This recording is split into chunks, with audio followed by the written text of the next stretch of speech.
قرآن مجید کے متعلق ایک بڑی دلچسپ بات ہمیں سمجھ لینی چاہیے کہ قرآن مجید سے فیض کس طرح حاصل کیا جا سکتا ہے،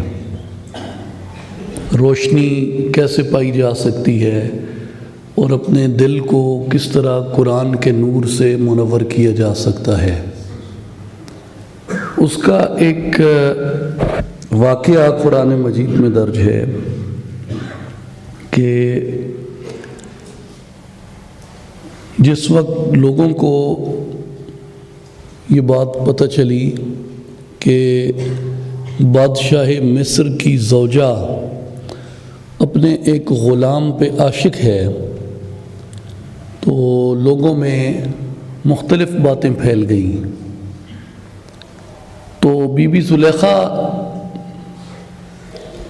جو تھیں ان کے پاس دو راستے بچے۔ ایک راستہ ان کے پاس یہ تھا کہ وہ لوگوں کے سامنے بیٹھ جائیں اور حضرت یوسف علیہ السلام کے حسن کی تعریف کرے، ان کی آنکھیں ایسی ہیں، ان کا چہرہ ایسا ہے، ان کی رنگت ایسی ہے، پیشانی ایسی ہے، خد و خال ایسے ہیں، جمال ایسا ہے۔ ایک طریقہ یہ تھا کہ وہ جیسے کسی کے حسن کی تعریف کی جاتی ہے وہ بیان کرتی تاکہ لوگ اس سے آشنا ہوتے اور لوگوں کو یہ پتہ چلتا کہ اتنا حسین اور اتنا جمیل اور اتنا خوبصورت چہرہ اگر سامنے ہو تو اس سے محبت کی جانی چاہیے۔ لیکن بی بی زلیخا کو یہ یقین تھا کہ اگر وہ لوگوں کو بتا بھی دیں، حضرت یوسف علیہ السلام کے حسن کی تعریف کر بھی دیں، تو بھی لوگ یہ جاننے سے قاصر رہیں گے، کیونکہ کئی لوگوں نے اپنے محبوب کی تعریف میں آسمان اور زمین کو ایک کر رکھا ہے، اور لوگوں نے بعض شدت محبت میں گرفتار ہو کے اس کو کہاں سے کہاں تک لے جاتے ہیں۔ تو انہیں اس چیز کا اندازہ تھا کہ اگر ایسا میں کر بھی دوں تو لوگ اسے سمجھنے سے قاصر ہوں گے۔ تو بی بی زلیخا نے ایک دوسرا میتھڈ اختیار کیا، اور وہ دوسرا میتھڈ یہ تھا کہ انہوں نے ایک دعوت کا اہتمام کیا، ایک دعوت کا اہتمام کیا، اور جتنی خواتین امرائے شہر کی ازواج تھیں، بہنیں تھیں، اہل خانہ تھے، ان کو مدعو کیا دعوت پہ، اور ان کے سامنے پھل اور فروٹ رکھا، اور اس کے ساتھ چھریاں رکھیں، اور حضرت یوسف علیہ السلام کو کہا کہ آپ نے ان خواتین کے سامنے سے جب یہ یہاں بیٹھی ہوں، آپ نے ایک مرتبہ ان کے سامنے نمودار ہونا ہے، نمودار ہو کے اپنا چہرہ انہیں دکھا کے دوسرے دروازے سے آپ نے آگے گزر جانا ہے۔ اب وہ فروٹ کاٹ رہی تھیں، چھریاں ان کے ہاتھوں میں تھیں۔ حضرت یوسف علیہ السلام ان خواتین کے سامنے سے گزرے، اور وہ حضرت یوسف علیہ السلام کے چہرے کو دیکھ کے، آپ کے جمال کو دیکھ کے، آپ کے حسن کو دیکھ کے اتنی حیرت زدہ ہوئیں کہ قرآن مجید یہ بیان کرتا ہے کہ وہ چھریاں ان کے ہاتھوں میں اتر گئیں اور انہیں احساس تک نہ ہوا۔ تو اب یہ انہیں اندازہ ہو گیا کہ حسن اتنا حیران کن بھی ہو سکتا ہے، اور کوئی واقعتاً اتنا حسین ہو سکتا ہے جیسا کہ حضرت یوسف علیہ السلام تھے۔ تو بی بی زلیخا کو یہ اندازہ تھا کہ اگر میں انہیں بتا بھی دوں کہ یوسف کتنے حسین ہیں تو انہیں اندازہ ہی نہیں ہوگا کہ یوسف کتنے حسین ہیں۔ انہیں اندازہ ہی نہیں ہوگا کہ یوسف کتنے حسین ہیں، کیونکہ اللہ نے حسن دیا ہی اتنا ہے حضرت یوسف علیہ السلام کو کہ جس حسن کو لفظوں میں بیان نہیں کیا جا سکتا۔ اس کا ایک ہی طریقہ تھا کہ وہ یوسف علیہ السلام کو دیکھ لیں، دیکھے بغیر وہ حسن سمجھ میں نہیں آ سکتا تھا۔ اب آپ کہیں گے کہ اس بات کا قرآن سے کیا تعلق ہے؟ تو واقع تو قرآن میں بیان ہوا ہے، لیکن قرآن سے فیض حاصل کرنے سے کیا تعلق ہے؟ تو قرآن سے فیض حاصل کرنے سے تعلق یہ ہے کہ قرآن مجید اللہ تعالیٰ کی کتاب ہے، اللہ تعالیٰ کا آخری کلام ہے، اور انسانوں کے چہروں میں جتنا حسن اللہ تعالیٰ نے حضرت یوسف علیہ السلام کو عطا فرمایا ہے، کتابوں میں اللہ تبارک و تعالیٰ نے اس حسن کو جمع فرما دیا قرآن مجید کے اندر۔ آپ کسی سے جتنی فضیلت سن لیں قرآن کی، جتنے فضائل سن لیں، جتنی برکات سن لیں قرآن کی، اور جس قدر اس کی وضاحت آپ علماء کی اور اولیاء کی زبان سے سن لیں، تب تک قرآن مجید کے جمال سے آپ کا تعلق اتنا ہی رہے گا جتنا کہ زبانی کلامی بی بی زلیخا ان عورتوں کو حسن یوسف کے بارے میں بتاتی رہی تھی۔ اگر قرآن کے جمال کو، قرآن مجید کے انوار کو، اور قرآن مجید کی برکات کو، اور قرآن مجید کے نور کو اگر اس طرح مشاہدہ کرنا ہے کہ آپ اس پہ واقعتاً عاشق ہو جائیں، تو اس کا ایک ہی طریقہ ہے، اور وہ یہ ہے کہ انسان خود قرآن مجید کے اندر غوطہ زنی کرے، قرآن مجید کے سمندر کے اندر اترے، قرآن مجید کے حسن کا مشاہدہ کرے، قرآن مجید کی تلاوت کرے، اور اس کو معنی اور مفہوم سے سمجھنے کی کوشش کرے۔ اور میرے دوستوں اور بھائیوں، اس مثال کو میں قرآن مجید سے فیض حاصل کرنے کا ایک میتھڈ بھی سمجھتا ہوں کہ قرآن سمجھنے کا میتھڈ بھی یہ ہے کہ ہر مسلمان قرآن سے اپنا ایک تعلق استوار کرے، جیسا کہ ان مصر کی عورتوں میں سے ہر ایک عورت نے خود حضرت یوسف علیہ السلام کو دیکھا تھا۔ اس سے دوسری ایک بات یہ معلوم ہوتی ہے کہ کوئی کسی کے حسن کی جتنی تعریف کر لے، اللہ تعالیٰ نے جس کو حسن بے حد عطا فرمایا ہو، جس کی نظر میں حسن کی کوئی حد ہے، وہ جب تک اس حسن کو دیکھ نہ لے تب تک اس کی وہ حد ختم نہیں ہوتی۔ تو اس کا طریقہ بھی مشاہدہ ہے کہ انسان خود اس کو ایکسپیرینس کرے، انسان خود اس مشاہدے سے، اس تجربے سے، اس تجلی سے گزرے۔ آج جو لوگوں کو یہ مغالطہ پڑتا ہے کہ یار یہ نبی پاک شہ الاولاق خاتم النبیین حضرت محمد مصطفیٰ احمد مجتبی صلی اللہ علیہ وآلہ وسلم کی اتنی تعریف بیان کرتے ہیں اولیاء اور صوفیاء اور بزرگان دین اور اہل مشاہدہ، اتنی تعریف بیان کرتے ہیں، اتنی تعریف بیان کرتے ہیں، تو وہ کہتے ہیں کہ اتنی تعریف آپ کیوں کرتے ہیں؟ اور شبہ کیا کھڑا کرتے ہیں؟ شبہ یہ کھڑا کرتے ہیں کہ یہ تو آپ نبوت کی حدوں سے نکل کے الوہیت تک جا پہنچے ہیں۔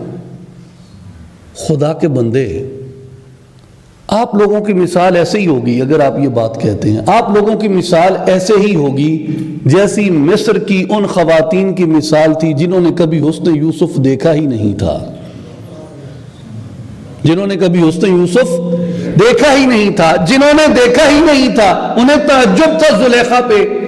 کہ یہ بادشاہ مصر کی بیٹی ہو کے غلام پہ فریفتہ کیسے ہو گئی، لیکن ان کی حیرت تبھی ٹوٹی، ان کا تعجب تبھی ٹوٹا، ان کا مغالطہ تبھی ختم ہوا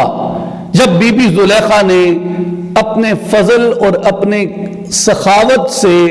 ان کو حسن یوسف کا دیدار کروا دیا تھا۔ تو میرے بھائی اور بزرگوں، یہ لوگ جو نبی پاک شہ الاولاق صلی اللہ علیہ وآلہ وسلم کی اس قدر تعریف کرتے ہیں، توصیف کرتے ہیں، حضور کے مقام اور عظمت کے بارے میں یہ گمان اور یہ یقین رکھتے ہیں کہ اللہ تبارک و تعالیٰ نے محبوب مصطفیٰ صلی اللہ علیہ وآلہ وسلم کو اتنی شانیں عطا کی ہیں، اتنی عظمتیں عطا کی ہیں، اتنی بلندیاں عطا کی ہیں کہ وہاں تک انسان کی نظر جا ہی نہیں سکتی۔ حسن مصطفیٰ پہ عاشق و فریفتہ ہونے کا ایک ہی طریقہ یہ ہے، اور وہ طریقہ یہ ہے کہ جمال مصطفیٰ کا مشاہدہ کرو، تمہیں پتہ چلے کہ اللہ نے اپنے محبوب کو کتنا حسن عطا فرمایا ہے، کتنی شان عطا فرمائی ہے اور کتنا مقام عطا فرمایا ہے۔ لیکن حسن مصطفیٰ کو دیکھنے کے لیے بھی، حضور علیہ الصلوۃ والسلام کی شان اور حضور علیہ الصلوۃ والسلام کے جمال کو سمجھنے کے لیے بھی آپ کو یہ بات جاننی پڑے گی کہ مصر کی ان عورتوں کو جواب کس نے دیا تھا؟ بی بی زلیخا نے۔ لیکن بی بی زلیخا کیسے یہ جواب دینے کے قابل ہو گئی؟ کیونکہ بی بی زلیخا کو یوسف تک رسائی حاصل تھی۔ بی بی زلیخا کو یوسف تک رسائی حاصل تھی۔ اگر ان خواتین کا تعلق ایسی عورت سے نہ ہوتا جسے کہ یوسف تک رسائی حاصل تھی، ہو سکتا ہے وہ کبھی حسن یوسف کا مشاہدہ نہ کر سکتی۔ اس لیے اگر جمال مصطفیٰ کا مشاہدہ کرنا چاہتے ہو، جمال مصطفیٰ کو دیکھنا چاہتے ہو،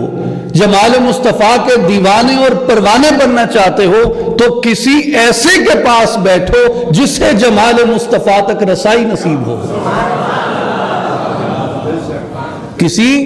ایسے کے پاس بیٹھو جسے جمال مصطفیٰ تک رسائی نصیب ہو، اور جسے جمال مصطفیٰ تک رسائی ہی نصیب نہیں ہے، جو خود ہی نہیں پہنچا، وہ کسی کو کیا لے کے جائے گا؟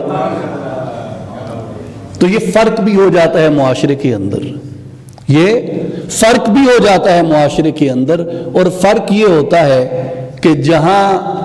ایسے لوگوں کو دیکھو، جہاں ایسے لوگوں کو دیکھو کہ وہ نبی پاک علیہ السلام کی عظمت اور شان بیان کرنے میں بخل کر رہے ہیں، نبی پاک علیہ السلام کی عظمت اور شان بیان کرنے میں کنجوسی کر رہے ہیں، نبی پاک علیہ السلام کی شان بیان کرنے میں انہوں نے ترازو رکھ کے، وہ ترکڑی تے وٹے رکھ کے تلیندے کھلن کیا کہ اے آکھنے تے اے نہیں آکھنا، اے کتھے ود ویسی تے کتھے گھٹ ویسی۔ جدر یہ معاملہ دیکھو وہاں سمجھ جاؤ کہ یہ ان کی مجلس میں بیٹھنے والے ہیں جن کو حسن یوسف تک رسائی نہیں ہے، جنہیں حسن یوسف تک رسائی نہیں ہے۔ اور جہاں تم دیکھو کہ جمال مصطفیٰ کو، عظمت مصطفیٰ کو، حضور کے حسن و جمال کی بلندیوں کو، حضور کے کمالات کی بلندیوں کو،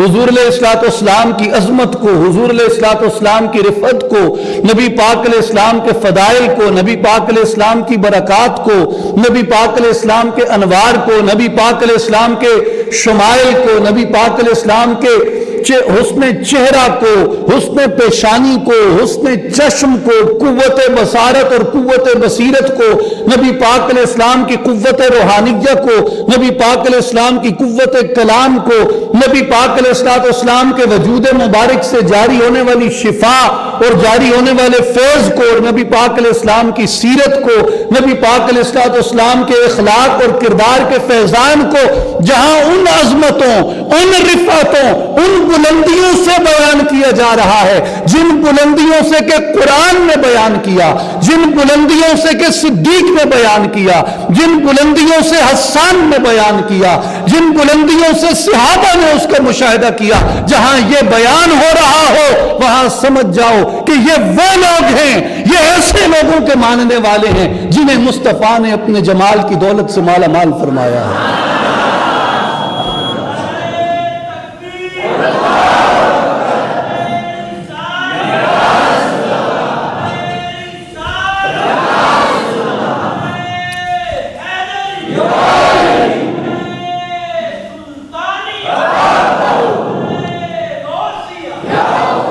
اس لیے میرے بھائیوں اور بزرگوں، جو صحبت ہے وہ آپ کا تعین کرتی ہے کہ آپ کہاں تک پہنچے ہیں، وہ آپ کا تعین کر دیتی ہے کہ آپ کہاں تک پہنچے ہیں۔ صحبت تالے تورا تالے کنت بد کی صحبت برا کر دیتی ہے، صحبت صالح ترا صالح کند، اور نیک کی صحبت نیک کر دیتی ہے۔ اسی طرح کامل کی صحبت کمال کی طرف لے کے جائے گی، اور ناقص کی صحبت نقص کی طرف لے کے جائے گی۔ اسی طرح آنکھ والوں کی صحبت مشاہدے کی طرف لے کے جائے گی، اور نابینا کی صحبت کدھر لے کے جائے گی؟ تو میرے بھائیوں اور بزرگوں، دوستوں اور ساتھیوں، ہمارے ایمان کے دو ہی تقاضے ہیں، ایک یہ کہ جمال مصطفیٰ کا مشاہدہ کریں، اور ایک یہ کہ جمال قرآن کا مشاہدہ کریں۔ جو سمندر قرآن میں اترتا ہے اور اس کے دل میں عظمت مصطفیٰ صلی اللہ علیہ وآلہ وسلم کا نقش بھی جاگزیں ہو، تو یقینی بات ہے کہ وہ ہدایت پا جاتا ہے قرآن سے، فیض پا جاتا ہے قرآن سے۔ تو جو اولیاء کاملین کے نزدیک ایمان کا مطالبہ ہے، ایمان کا مطالبہ ہے، ایمان کا مطالبہ یہ ہے کہ نبی پاک علیہ الصلاۃ والسلام کی ذات گرامی تک رسائی حاصل کی جائے، حضور کے در اقدس سے وابستہ ہوا جائے، اور جس قدر مومن عشق مصطفیٰ میں پختہ ہوتا ہے، عشق مصطفیٰ میں ترقی کرتا ہے، اسی قدر وہ مومن اپنے ایمان میں درجہ کمال کو پہنچتا ہے۔ اب نبی پاک علیہ السلام کی ذات چونکہ وہ ذات کریمہ ہے جو اس کائنات کے وجود میں آنے کا سبب ہیں، وجہ تخلیق کائنات ہیں، وجہ تخلیق کائنات ہیں، اور اللہ تبارک و تعالی نے جس طرح آپ صلی اللہ علیہ وآلہ وسلم کو پیدا فرمایا، ہماری طرف مبعوث فرمایا، اور حدیث قدسی میں ارشاد فرمایا کہ لولا کلمہ اظہرت الربوبیہ، کہ اے حبیب صلی اللہ علیہ وسلم اگر آپ نہ ہوتے تو میں اپنا رب ہونا بھی ظاہر نہ فرماتا، اے حبیب اگر آپ نہ ہوتے تو میں زمین اور آسمان کو پیدا ہی نہ فرماتا، گر ارض و سما کی محفل میں لولا کلمہ کا شور نہ ہو، یہ نور نہ ہو سیاروں میں، یہ رنگ نہ ہو نظاروں میں۔ تو اس چمن کی ساری رونقیں وجود مصطفیٰ سے ہیں، اس چمن کی ساری روشنیاں انوار مصطفیٰ سے ہیں، اس چمن کا سارا حسن جمال مصطفیٰ کی خیرات ہے۔ تو ہمارے لیے یہ لازم ہے کہ اپنے سینے کو چہرے مصطفیٰ کی طرف ہم کر لیں۔ اور آخری میں یہ مثال عرض کرنا چاہتا ہوں کہ جو بیت اللہ ہے، آپ جب بیت اللہ میں جاتے ہیں، خانہ کعبہ میں جاتے ہیں، ہمارا قبلہ ہے، قبلہ گاہ ہے، تو بیت اللہ شریف کا آپ اس کے نیچے کھڑے ہوں جہاں میزاب رحمت ہے، جہاں میزاب رحمت ہے، خانہ کعبہ کا پرنالہ ہے، تو آپ خانہ کعبہ کے پرنالے کے نیچے کھڑے ہوں اور آپ اس سمت رخ کر لیں جس سمت پرنالہ ہے،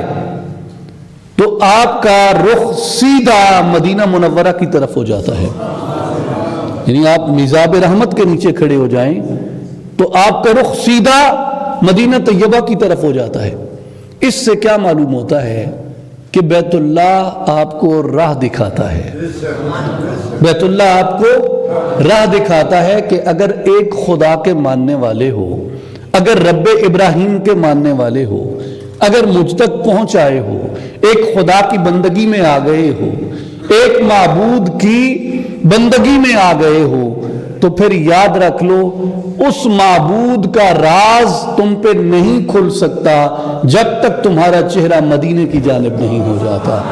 ان اللہ و ملائکتہ یصلون علی النبی یا ایھا الذین آمنوا صلوا علیہ وسلموا تسلیما اللہم صل علی سیدنا و مولانا محمد وعلی آل محمد وبارک وسلم وآخر دعوانا ان الحمد للہ رب العالمین۔